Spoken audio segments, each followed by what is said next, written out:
When the Dolphins hired Brian Flores, it felt like the correct change in the course of the team's history that needed to be made. At just 39 years old, Flores is leading the Dolphins into year 2, and I think they have such a bright future heading their way. Getting Tua Tagovailoa in the draft could be that franchise-altering move that can take them from mediocrity to excellence. Tua is special. He came out in the second half of his freshman year and led his team to the national championship. That is something you almost never see, and honestly, may never see again. The injuries are definitely something to be worried about with him.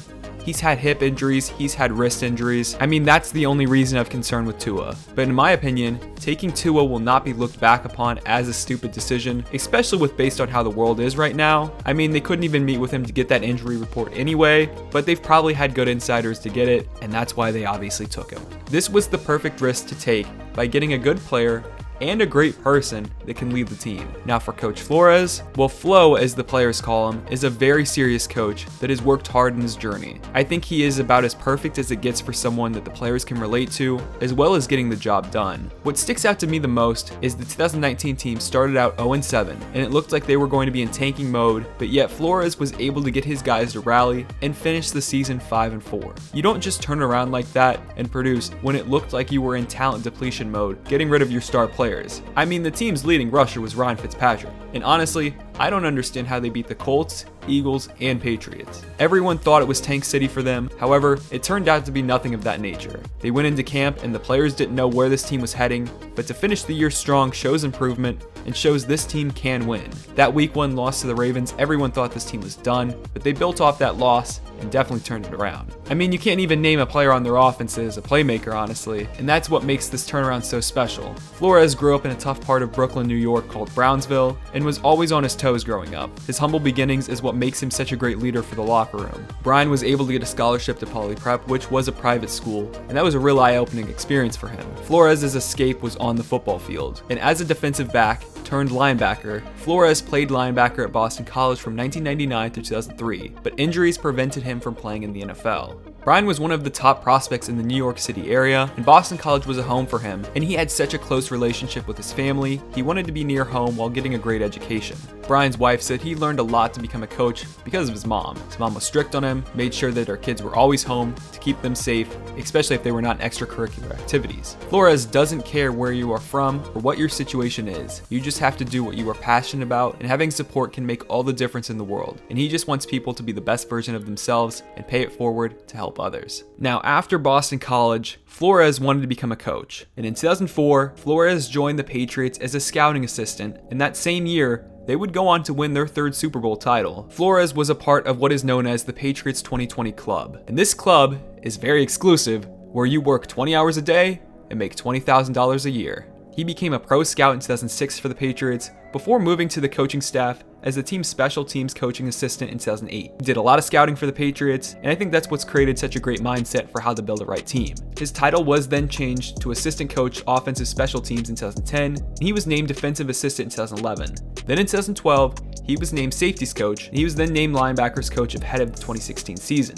Then in 2018, Flores actually took over the Patriots' defensive play calling duties after the departure of Matt Patricia, who left to become the head coach of the Lions, but he was not officially given the defensive coordinator title, but that didn't matter because Flores was still calling plays. He was working hand in hand with Bill Belichick on calling the defense, so it's not like that title meant anything. He was definitely making an impact on the team. And then in 2018-19, Flores' defense stopped the Rams during the Super Bowl and shut them down. They had an outstanding season, and that's why Brian Flores would then get the head coaching job with the Miami Dolphins. And then on February 4th, 2019, Brian Flores was hired as the head coach of the Miami Dolphins. And obviously, the Dolphins thing had a rough start. They saw key departures to their young team when they traded away 2 of their best players in tackle Laramie Tunsil and cornerback Mika Fitzpatrick. But this team rallied around each other to finish the year strong, and honestly, the talent depletion actually is not the worst thing ever because they built their right foundation. Even though they thought they were in tank mode, it's actually pretty crazy what they did. Obviously, they started out the year losing to the Ravens, which was really embarrassing. Then they lost to the Patriots, which was just a blowout. The team did not look good at all their first 4 weeks, but then they hit their bye week, and after that, things actually started to look pretty good. They played the Redskins and only lost by 1. They played the Bills and only lost by 10. They played the Steelers and played a little bit competitively,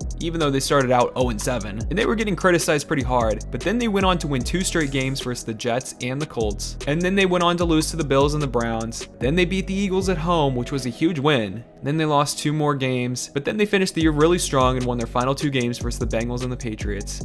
And you know what? They did beat some bad teams in the NFL.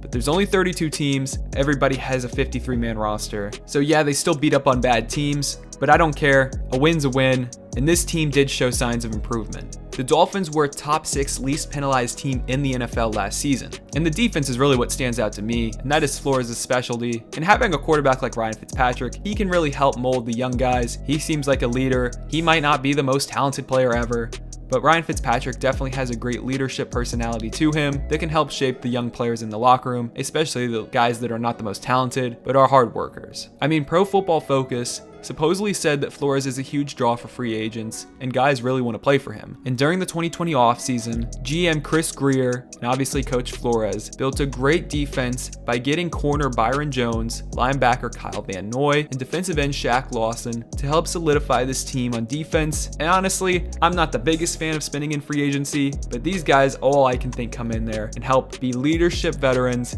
to help guide this young roster, and honestly, maybe even build one of the better defenses in the NFL. Flores has installed his vision into the franchise and made sure this team bonded together. And he's not a big social media guy, and that reminds me of his mentor Bill Belichick. And that's just another reason Flores is just starting to become the next Belichick probably. And Flores is the second Belichick assistant to be named the Dolphins head coach, and the other was Nick Saban. But the funniest part about that is when Saban was in Miami, the Dolphins passed on getting Drew Brees due to a shoulder injury that he had when he was a free agent. And that mistake cost Miami a possible future at success and championships, and hurt Saban's NFL coaching legacy. And now Drew Brees' legacy lives on in New Orleans. But this time, the Dolphins are not repeating history. They took the possible franchise-saving quarterback, this time in Tua Tagovailoa, who also has injury history. The Dolphins are doing the exact opposite this time, and I really hope it works out positively, because I want Tua to be great, and I want him to be healthy, and I really want the Dolphins to be a top team in the NFL.